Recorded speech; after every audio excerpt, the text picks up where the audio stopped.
Hello, and thank you for joining the Center for Financial Security for Financial Capability for Rental Housing Stability, a webinar presentation of a pilot program. My name is Hallie Leinhardt. I'm the Assistant Director of the Center for Financial Security here at the University of Wisconsin-Madison. To give a bit of a rundown of our format today, we will start with background on this pilot study by NeighborWorks, and then we'll move into a presentation by AHC Greater Baltimore, and then we'll finish with a presentation by Community Housing Works, and then we'll continue with a Q&A session after the presentations have concluded. So please feel free to submit questions in the box at the bottom of your screen throughout the webinar or in the chat box if you prefer. Those will be seen by everyone. I'm very excited to introduce our presenters for today's webinar. We have Janet Raffel. She is the Senior Manager of Financial Capability at NeighborWorks America. Allison Pendle-Jones is the Assistant Director, Resident Services at AHC Greater Baltimore, Inc. And we have Jorge Riquelme. I'm so sorry if I messed that up. I had just asked you how to say it. He's the Senior Vice President of Resident Services at Community Housing Works. Thank you all so much for being here today. And with that, we will get started promptly, and I will turn it over to Janet. Thank you. Thank you, Hallie, and thank you also to the Center for Financial Security for giving us this opportunity today. So I'm Janet Raffel, Senior Manager of Financial Capability at NeighborWorks America.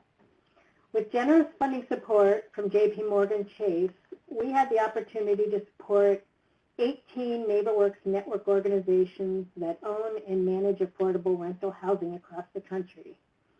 With these groups, we explored what it takes to help residents stabilize and improve their financial well-being. I'm pleased to be joined today by my colleagues Allison and Jorge, who are some of the top performers in this pilot. Together, we will share the recently published findings from the project. Oops. So, as a congressionally chartered nonprofit, NeighborWorks America has helped build strong communities for nearly 40 years. Our network includes more than 240 community-based organizations across the country. We provide a variety of support to our network and to the broader field. We provide grants to NeighborWorks organizations that are leveraged to expand local impact. We offer technical assistance to network members who pilot and replicate new approaches. NeighborWorks hosts 3 annual training events and numerous local trainings that are open to community and economic development professionals and affordable housing professionals nationally. Training covers a wide variety of topics, including financial education and coaching. And finally, we help nonprofits and their funders measure the impact of their community development efforts with success measures, a NeighborWorks social enterprise. So as you can see from this slide, NeighborWorks and our network touch the lives of thousands of individuals and families across the country through housing services. In 2017 alone, our network helped create 22,700 new homeowners and helped 71,300 families repair their homes. In addition, our network owns or manages more than 165,000 affordable rental housing units, housing more than 295,000 people. We know that stable, affordable housing is a prerequisite to financial well-being. We also know that housing instability causes irreparable harm to families. We have learned that rental housing and homeownership both serve as a platform for financial capability and resilience. Homeownership continues to be one of the most significant vehicles for families to build wealth in America. While not all families who receive housing counseling become homeowners, we know that housing counseling helps them learn money management skills to build credit, reduce debt, and increase savings. all essential for financial resilience. Resident services offered at many properties connect people to resources in their communities for education, employment, healthcare, and other essential services. In times of financial crisis, like an unforeseen medical bill or a car repair, resident services and financial coaches offer budgeting help and emergency assistance to reduce the risk families will lose their homes.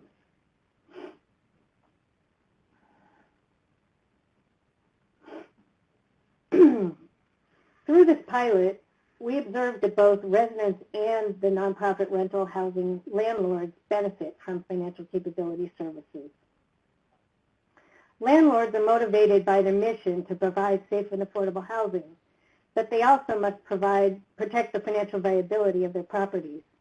Investments in financial capability help residents pay rent consistently and on time and avoid the high costs of evictions. Many rental residents live paycheck to paycheck and have no savings. Any financial crisis threatens their ability to pay rent in full and on time. Families who can afford to move from subsidized to market rate housing, whether homeownership or rental, free up units for other families who are in need, which is a benefit to the entire community. When we started this rental pilot in 2016, our goal was to address the double bottom line of improving the financial health of residents and, in turn, improving the financial stability of the properties. We sought to do this by weaving financial capability services into existing resident services as well as property management. Residents are diverse economically and may require a different approach to engagement and service delivery.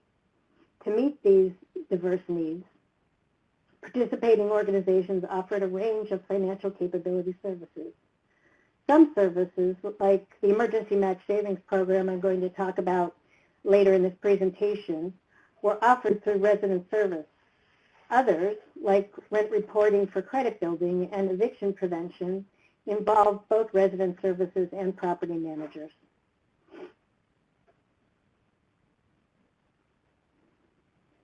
The organizations had to build their capacity to serve their diverse populations with programs that covered a spectrum of financial goals, and they had to be sensitive to families' reluctance to open up about their finances to their landlords. Some residents were unemployed or underemployed. A missed rent payment might be the hook to reach these families with budgeting help, emergency assistance, or other crisis interventions. For residents who are working, opportunities to build credit and savings were more of a draw.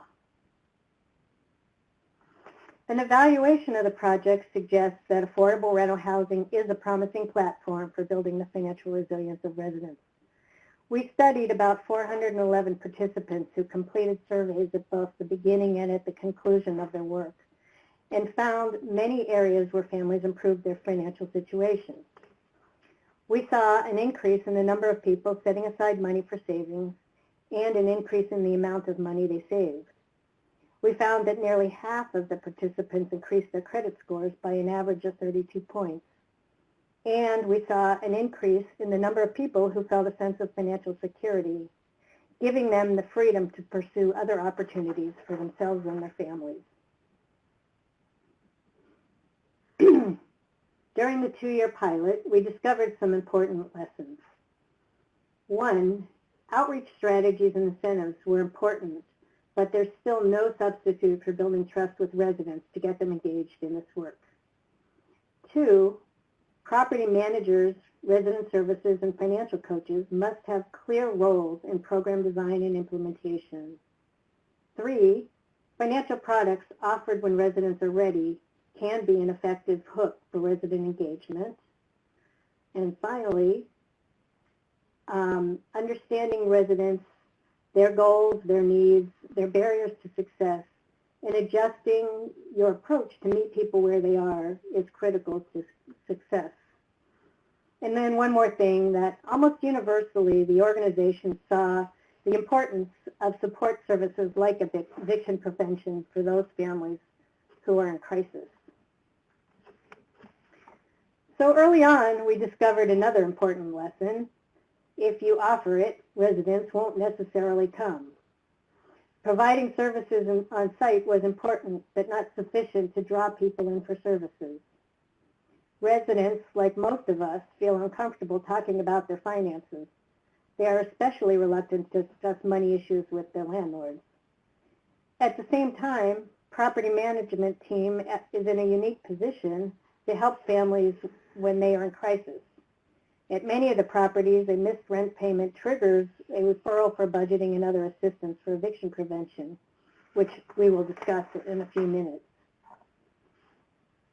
Yet, another opportunity for property managers is that every year, residents of affordable housing have to meet with their property managers for an annual income certification.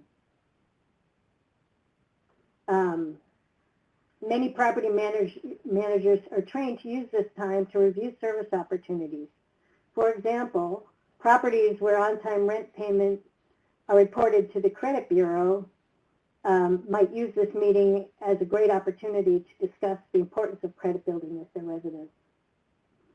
To ensure that resident engagement with financial capability services, one of our nonprofit organizations, Common Bond, based in Minneapolis, assigned a trusted staff person who already had existing relationships with residents to do outreach and coaching. He spoke multiple languages and had expertise across multiple social services, and he could easily connect with the residents.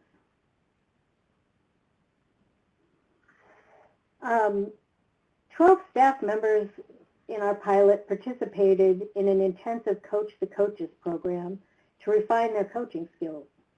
With the help of a mentor coach, they practiced techniques they learned in their NeighborWorks coaching courses, such as active listening, asking powerful questions, and facilitation skills.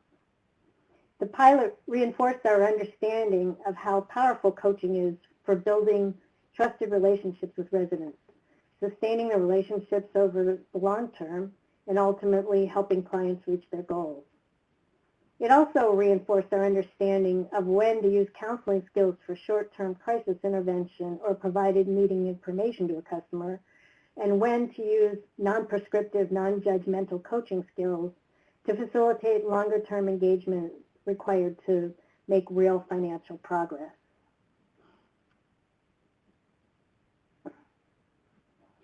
Staff from different divisions of an organization bring different perspectives and motivations for program design and implementation. Property managers are interested in solutions for chronic late payment and delinquencies. Asset managers want to know if it's more cost-effective to evict residents or to offer eviction prevention programs. Resident services staff are the first responders for crisis intervention, but also link families in need to services like child care, after-school programming, job training, and education.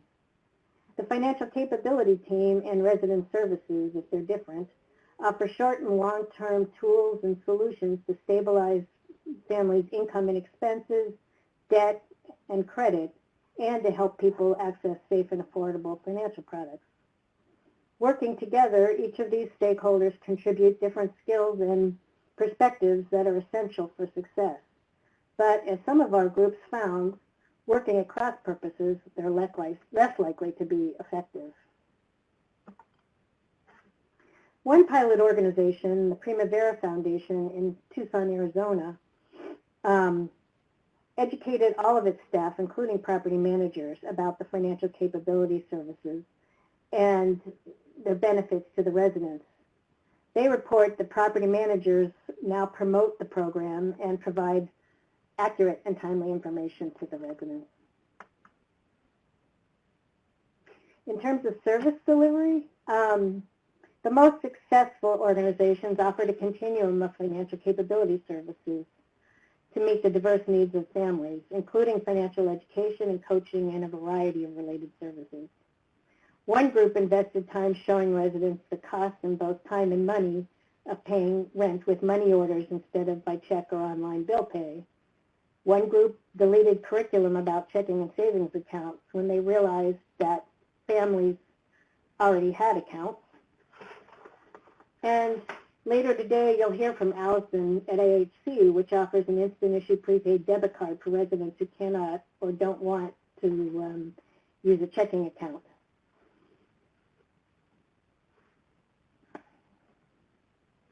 Seventeen of the groups participated in an emergency match savings program that was made possible by a grant from JPMorgan Chase. We partnered with a San Francisco-based nonprofit, EARN, which is a national leader in asset building. In our partnership, EARN enabled our nonprofit organizations to set up their own web-based platform for tracking savings and providing the match to residents who participate. We were able to offer in this program a 2-to-1 match. $150 saved earns a $300 match. Our hypothesis was that a total of $450 in savings would help a resident avoid a payday loan to meet an unanticipated expense. Participating organizations were really enthusiastic that the program was going to bring people in the door and increase their retention rates. Yes, this was true, but the reality is much more complex. Well, savers made regular deposits over the course of the 6 months, totaling more than $329,000. This is 250-some participants. They couldn't afford to leave the money in the account long enough to earn the match. The program relied heavily on web-based technology that many of these savers weren't comfortable with. They missed critical communications, and many dropped out of the program without collecting any rewards. Later in the presentation, Jorge will share how and why their residents had more success with the program than average. Community Housing Works was the highest performing organization with EARN. For many residents in the pilot, eviction prevention programs were the entry point for services. The programs include policies and procedures for property managers when renters miss a rent payment. Along with the eviction notice, residents are offered assistance with budgeting and developing a repayment plan so that they can stay in their homes. In some cases, residents are also offered emergency rental assistance while they're working to get their finances back on track. We found that eviction prevention services were important to landlords because of their commitment to housing stability for the residents. But we also learned that it was equally important to address the high costs of evictions, including legal fees, lost rent, turnover expenses, and staff time. High eviction rates can seriously impact the property's bottom line. And to put some numbers on it, the cost savings to a property can range from $2,000 to $4,000 per eviction prevented. But while eviction prevention got people in the door, we also observed that it can be a challenge to move residents from crisis intervention to longer-term asset building services. Jorge will also talk about how Community Housing Works addresses this challenge. In a minute, you'll hear from Allison and Jorge about how their organization used their affordable rental housing as a platform for increasing the financial health of residents and the financial stability of the properties. These programs are replicable and scalable. The lessons of the pilot are relevant to nonprofit and for-profit landlords of affordable rental housing. They can also be used by financial capability program managers to build partnerships with landlords and public housing authorities to support their renters. Based on our pilot experiences, we believe that the following tools and resources are necessary to help support this work. Scholarships and other support to train frontline property management and resident services staff and to cross-train related program staff on how to provide financial capability services to rental housing residents. Continued investment in financial coaching and related training opportunities to promote client engagement and retention. Evaluation capacity building and support. and replication tools to help organizations with program design and operations management. We're excited that we're going to be releasing a tool after the first of the year on eviction prevention that will be a toolkit to help organizations who want to develop or refine eviction prevention programs. So I thank you for your interest in this topic. And if you would like to learn more about anything that I've spoken about today, when you receive this PowerPoint, you will get a link to the rental housing brief, a blog that we wrote about the pilot, and then there's my contact information. So now, thank you, and I will turn it over to Allison. Thank you, Janet. This is Allison. Hi, I'm with AHC Greater Baltimore. We're a nonprofit affordable housing developer serving the Baltimore region, and we have over 1,500 units here in Baltimore. We have a robust resident services program. We offer it through on-site community centers, offices, and staff. Services are provided through our team of resident services managers who work one-on-one with residents to connect them with resources that they need to improve their family stabilities. The properties where our programs are focused are all project-based Section 8, and the residents we serve are low or extremely low income. Financial capability has become a primary focus of our resident services work since we launched our asset building program in 2012. First, I'm going to say a little bit more about our organization. AHC Greater Baltimore is a subsidiary of AHC, who's been operating for over 40 years in the Arlington, Virginia and surrounding areas in Virginia. AHC Greater Baltimore works primarily in Baltimore City, but has expanded into the county and surrounding areas over the years. And resident services has always been a cornerstone of our work, and it's integral to our mission to support vibrant communities. In Virginia, AHC's resident services program began over 25 years ago, and we launched our service programs here in Baltimore 10 years ago. Over the years, we've developed a network of service managers, partners, and volunteers who support over 3,000 people annually through after-school enrichment programs, and of particular focus here in Baltimore, financial capability and eviction prevention programs. Resident services is important not only for the end users, our residents, but for the broader community. An investment in resident services is an investment in our properties and the surrounding neighborhoods. Just a quick note about NeighborWorks Community Impact Measurement Survey, which is an initiative that AHC Greater Baltimore has implemented in one particularly challenged part of Baltimore City, Park Circle, which is a part of Park Heights for anyone familiar with the area, where we as an organization have invested heavily over the years. The study includes stakeholder interviews, resident surveys, block and unit building assessments of a particular neighborhood.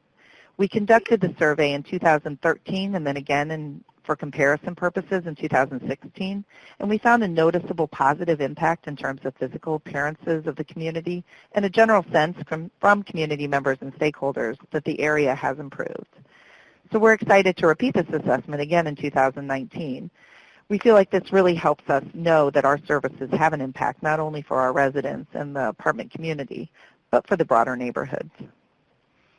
Now a little bit more about who we serve here in Baltimore.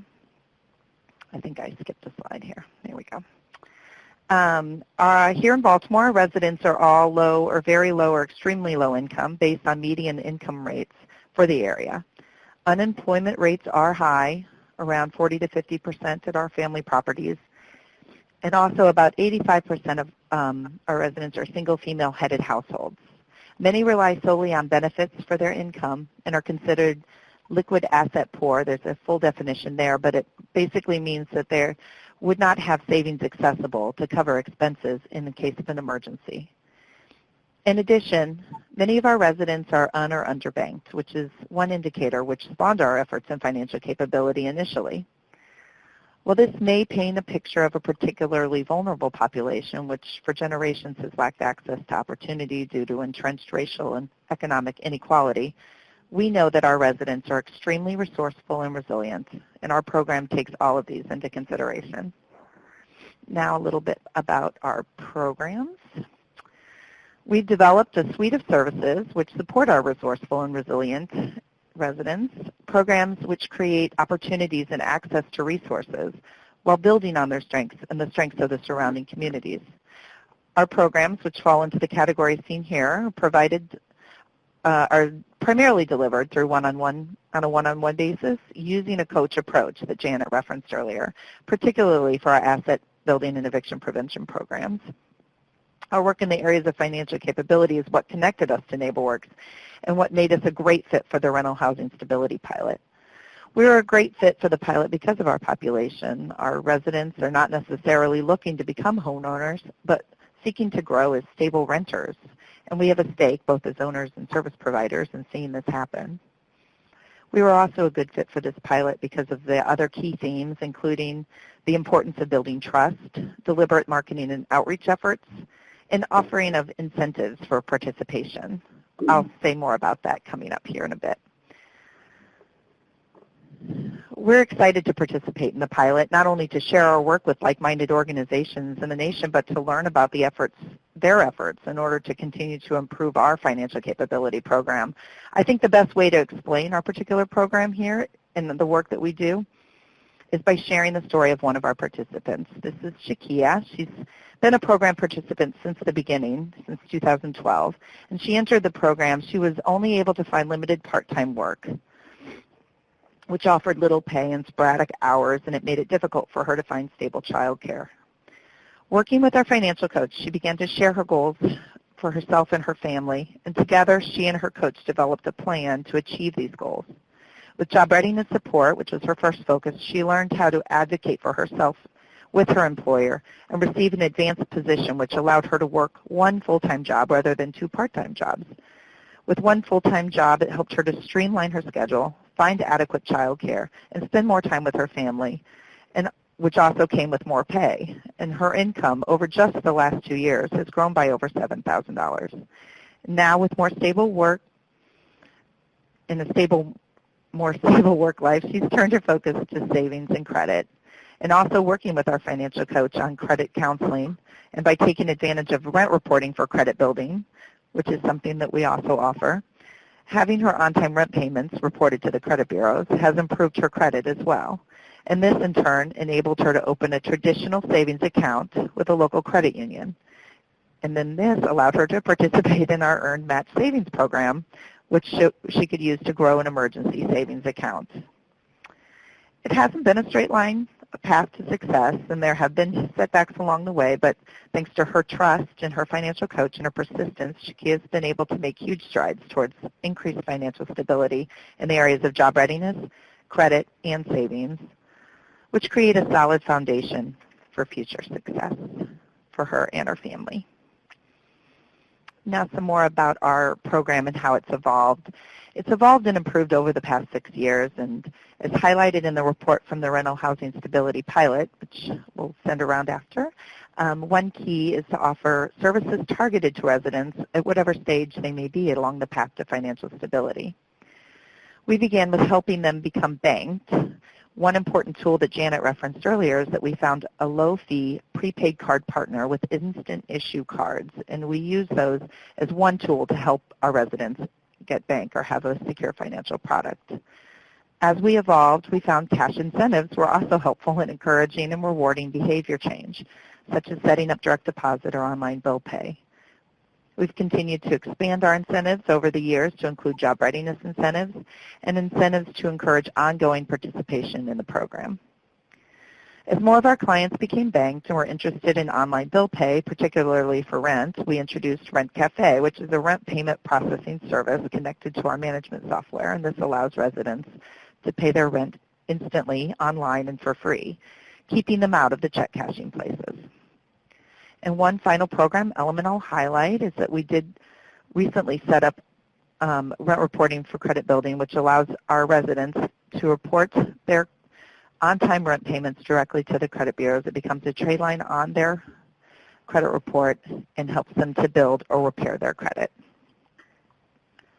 Let's see. Fine. As stated in the findings report, trust in any coaching relationship is critical, but it's particularly critical when it comes to talking to people about their finances. And so this is an ongoing effort for all of our work, but luckily we've been successful in developing trusting relationships with our clients. It's in large part due to our long-term dedicated and knowledgeable staff, which I realize is a luxury that not all programs maybe have. But I think that even without these, it can still be achieved by properly training staff in a coach approach, dedicating staff time to one-on-one work with clients, detailed program information which is clearly explained to the clients up front, and regularly checking in with clients to mitigate any issues which may arise and address challenges quickly before they snowball into bigger problems and create bigger setbacks. This helps clients build trust in the staff and the program in general, which is critical for sustaining and growing your program.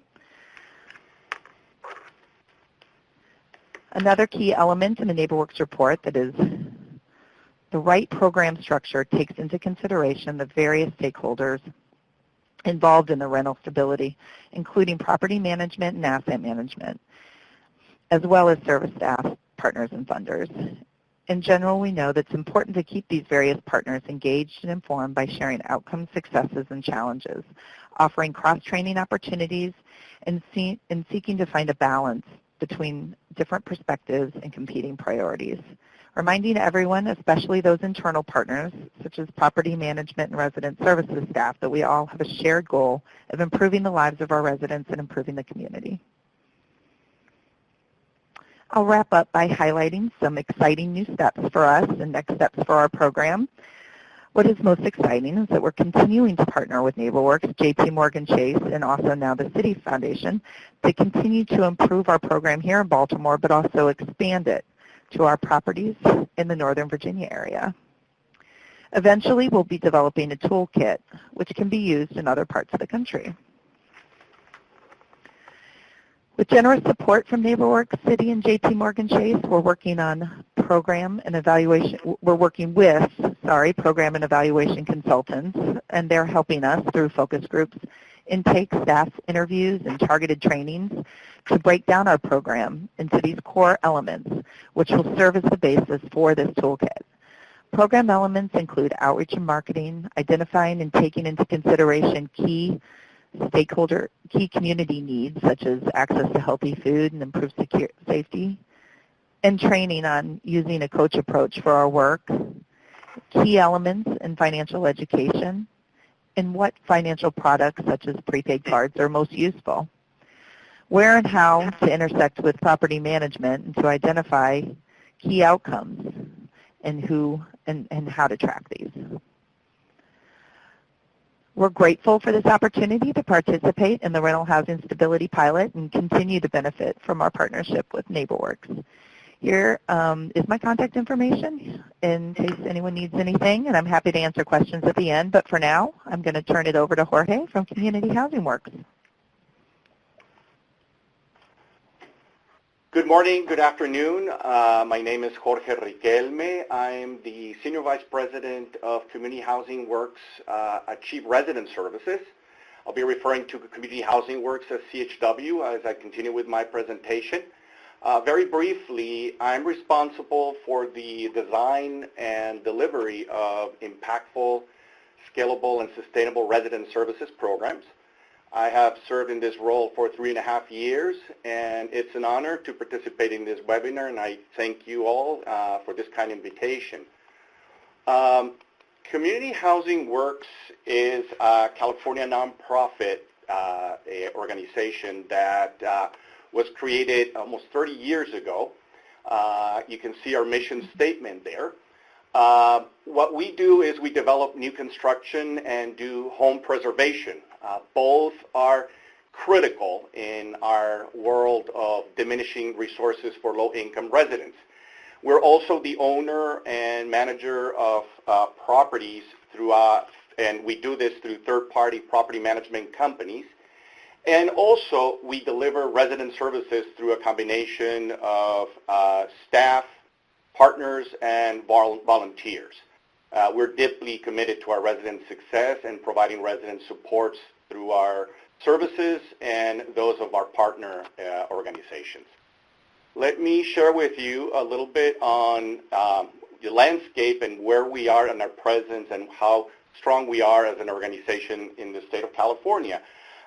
We have 38 communities throughout the state of California. Our home base is San Diego, and we've been growing dramatically since 2014. We have 3,100 apartments with 1,200 in our pipeline. In terms of the populations that we serve, this is critical because tied to this is what kind of services are we providing and how we're able to address the needs and wants of our residents.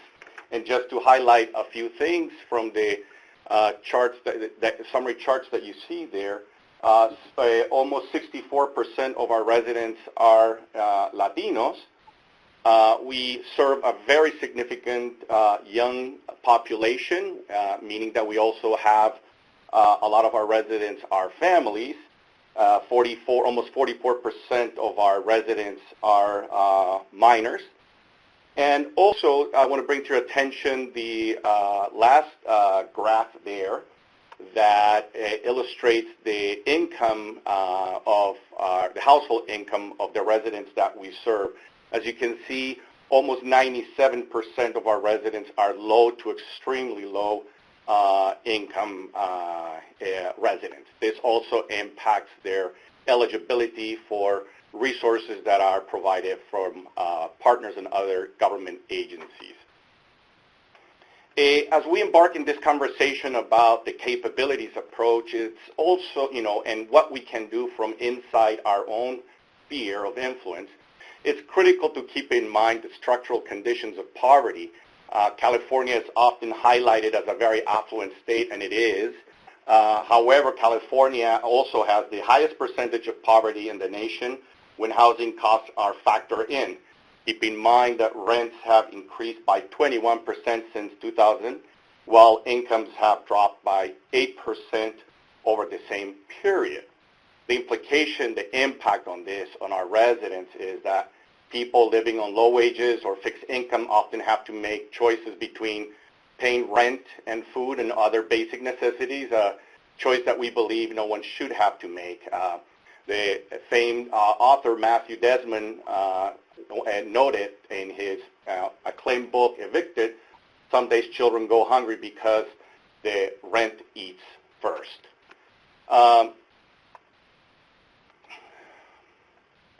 So echoing what Janet and others have indicated earlier, we see housing as a platform for resident success. This is a critical statement that we constantly need to remind supporters, funders, and the broader audience, because from an older history of housing in the form or the image of the projects, the notion was that affordable housing was a way of warehousing the poor. We really see affordable housing as a platform for resident success, and this is where we put, in this particular setting, that's where we put our emphasis in the work that we do using the capabilities approach to poverty. The financial capability approach following Amartya Sen is, helps us understand poverty as deprivation of the capability to live good life. And the core focus of the capability approach is on what individuals are able to do and how we may help them in that process. So take from that background, what we found as an extremely valuable definition to engage our residents was following the CFPB definition of financial well-being. We like this in particular because it aligns with our notion of success from a resident perspective, and this is a definition that is based, it's a consumer-driven definition that allows us to plug this to what impact we may be having with our own programs and evaluate the performance based on how our residents feel using this particular definition. So let me start with you looking at specifically what we do in the area of financial well-being. We see the process of improving financial well-being as part of a continuum. We meet people where they are financially to address, in whatever circumstance, helping them become financially stable. And I'll be making reference here to the program that we call Rental Home Stability, which is an eviction prevention program, meeting their day-to-day financial obligations or financial security, mostly focused on money management, credit building, and other strategies as such, and then briefly touch on the area of financial mobility, asset building, which is in reference to the work that we've done in partnership with NeighborWorks for the match savings program with EARN. So let me start off by briefly discussing the eviction prevention program that we offer.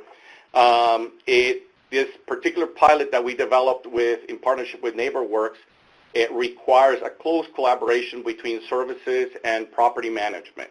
Without that close collaboration, this program could not be successful or would be of limited success. And remember earlier when I stated that part of what my main responsibility is making sure that we have impactful and scalable programs throughout our state.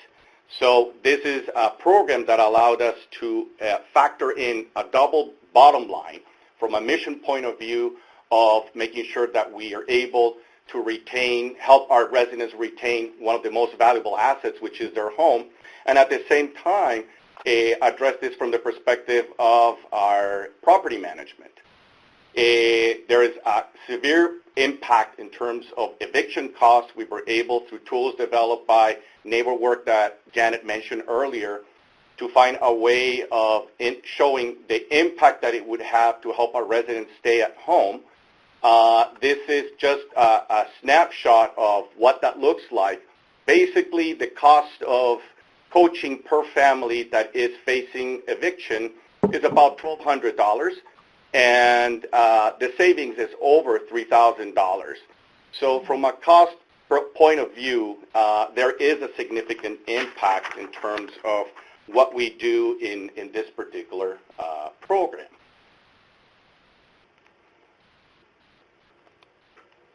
Let me share with you a little bit more on our next pilot program that we were very fortunate to partner with NeighborWorks, our match savings program. This program went through two different phases, introducing the opportunity that we have of matching funds to our residents, and first and foremost, change not only an external culture perception that low-income residents, it's hard to ask them to save if they're struggling financially. That remains to be tested, and we were very happy to see that some of our residents who had been in eviction prevention program, once they stabilized, we were able to introduce this program to them, and they were also benefited from the opportunity of having their funds matched. So we were able to track the success of this over a period of 6 months and show how dramatic the impact this was in terms of what we were able to achieve with numerous challenges, but mostly a great enthusiasm on the part of our residents to get not only the particular individual, but get the whole family involved in the process. And you can see some summary results of our success in this particular program. Some of the keys to the success here, and I know that Janet wanted me to address this, and I'll do briefly, is first of all seeing this particular program as part of a continuum of financial capability services. So we start with stability, security, and mobility.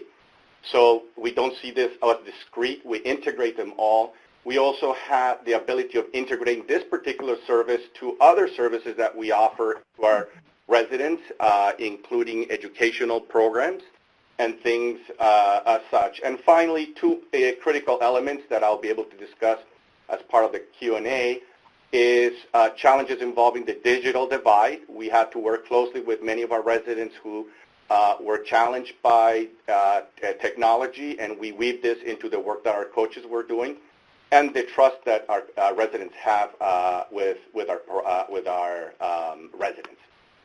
So let me go back now to where we started and reiterate a statement that I made, or a critical piece here, that our stable homes provide a platform for helping our residents make some critical changes through and beyond poverty. The capability programs, want to help our residents really maximize the opportunities that they have in affordable housing. And very quickly, where we are now in terms of how, from this experience and this kind of pilots, where we want to go. Both programs, the Rental Home Stability Program and one that we're going to be piloting soon, the credit building through rent reporting, is helping us really address the expansion of our organization in terms of growth and spread. So we are covering a large geography and an increasingly large number of communities, and we're looking for this kind of programs so that we can touch on all of our residents that need it. And we were also successful integrating this to a very exciting opportunity that we now have with youngsters that are looking for alternative career pathways that are not circumscribed only to four-year college education programs. Finally, just again, reference to the significance of the work of the CFPB and adopting the scale as a way to evaluate the impact of our programs, and ultimately as part of a wonderful nonprofit housing developer, what we need to do in addition to the great work we do in every community is to continue advocating for building and preserving more affordable homes for our low-income residents. Thank you very much, and I'll be happy to answer any questions.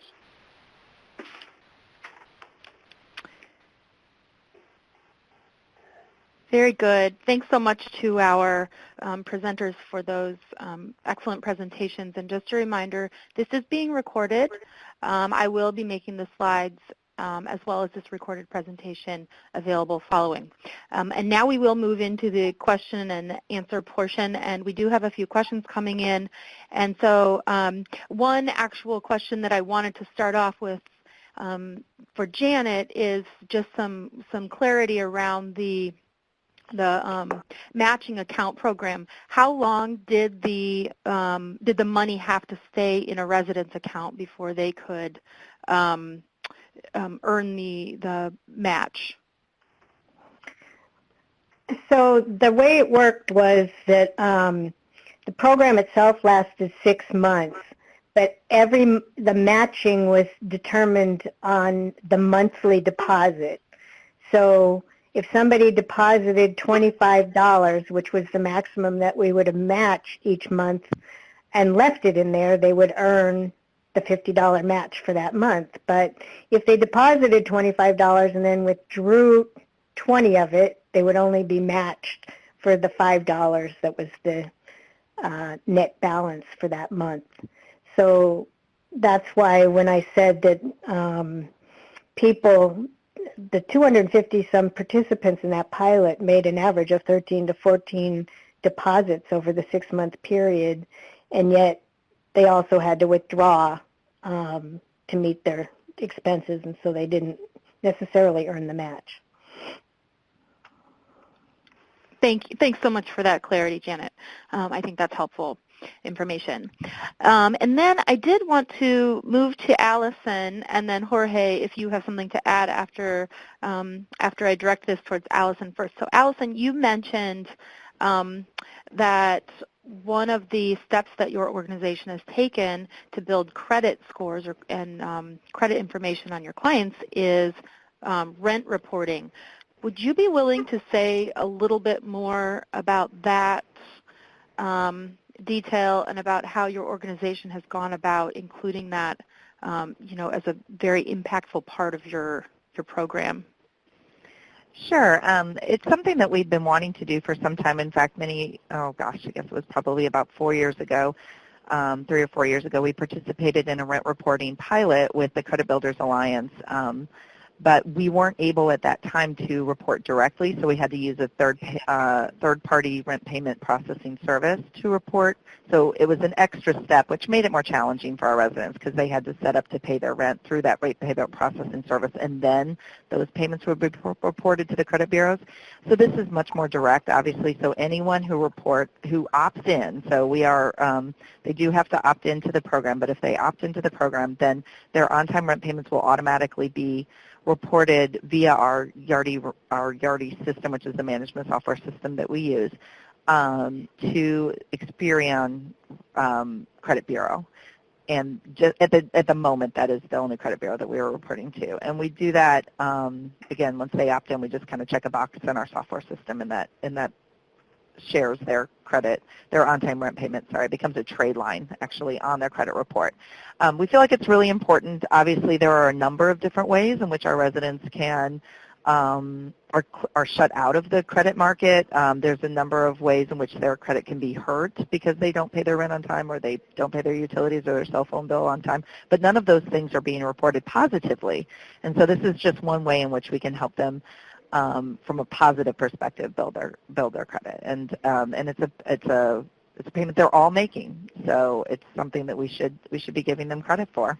So that's why we felt like it was really important to offer that opportunity. Mm-hmm. Great. Thank you for that information. Let's see. I have a question.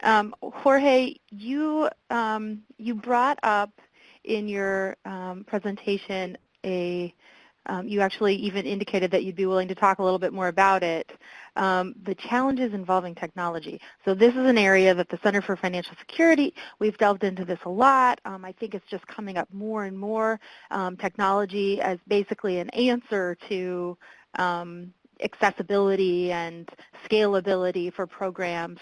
So you brought up a really good point that sometimes it can be a hurdle or a barrier, perhaps an obstacle for certain populations. Can you speak a little bit more to that and how you have dealt with it in your organization, how you've overcome that? Yes, please go ahead. Absolutely. So this is tied to demographics and to the status of the population. So if you're a newcomer and you're a certain age, this tends to be an issue that you cannot take for granted. So one is the issue of access to that technology. In our communities, we have computer labs, and we have introduced broadband internet access so residents can have that not only in one site but throughout the property.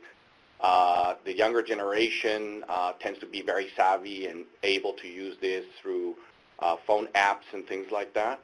But we found, particularly with the Earned Match Savings Program, that there was, you needed to set up, email accounts, that you need to do online banking, of course, so that this could work. And there were several steps that required close follow-up for this to be successful, so that you could, claim the match and a number of things. So having on-staff coaches allowed to make those connections when the disconnect appear. So as part of this experience and other things that we've done in the past, we realized that we need to match our coaches with other form of supports through partnerships that address the digital divide issue, which is critical. So it's having comfort to use the technology, having access to the technology, and weaving this into any program that you're going to be using that requires some expertise in using, as minimum as it is, with computers and other internet-based programs. Excellent. Gosh, I have a lot of questions. This one I'm going to direct, I'll direct first towards Allison, but then Janet and Jorge also, I would like for you to share as well. So for all the programs, how do you measure the success of each individual client?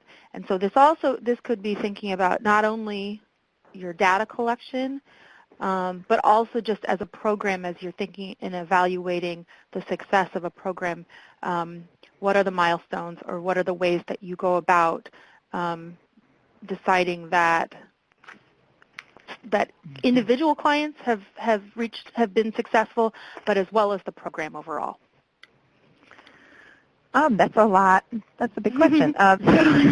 So for an individual client standpoint, we do track a number of outcomes. We want to look to see that they report that they feel more financially stable, which sounds kind of fluffy, but it's actually a really good indicator to track over time to see how they feel from a financially stable perspective. One of the other things we look at is income, to see their income go up. We track credit scores. Those are some of the individual level outcomes. We also track outputs such as how many individuals obtain jobs as a result of participating in our program, how many individuals receive one-on-one financial coaching on at least a monthly basis. Sorry, I just don't have this list in front of me. I'm trying to recall it. One of the things that we do, which is actually thanks to our continuing partnership with NeighborWorks, is that we have an intake that we've developed that we use. It's changed just a bit over time, but it's fairly consistent, so we're able to use it with our participants over time and track the progress of those individuals using this intake or survey where they answer questions about their financial situation. Do they have a savings or a checking account? Are they saving? If they have any debt, what is their debt? And so we evaluate in their credit score. And so we evaluate that at different points in time, too, and we can track progress not only for those individuals, but for the program itself over time. So you can see how that we're doing over time. And I'm sure Jorge has similar, if not more robust, ways in which they track. Thank you. This is Jorge. I just wanted to add, thank you, Allison. So we focus in this presentation on the financial well-being programming, but we also provide a number of educational programs with an emphasis in after-schooling and helping children read by grade level. We have adopted web-based literacy programs that track progress in terms of reading ability. So we're able not only to count how many participants we have in the program, but actually see where they were, what assessments are done first to see where they were and where they are after that intervention. In our health and wellness programs, we have a partnership on diabetes prevention. We're also able to track success over time in terms of body weight loss. We do this through our health provider partner. And in the area of financial well-being on the eviction prevention program, the last 3 years we've had a success rate of a range from 85 to 92% success retention of residents that otherwise would have been evicted.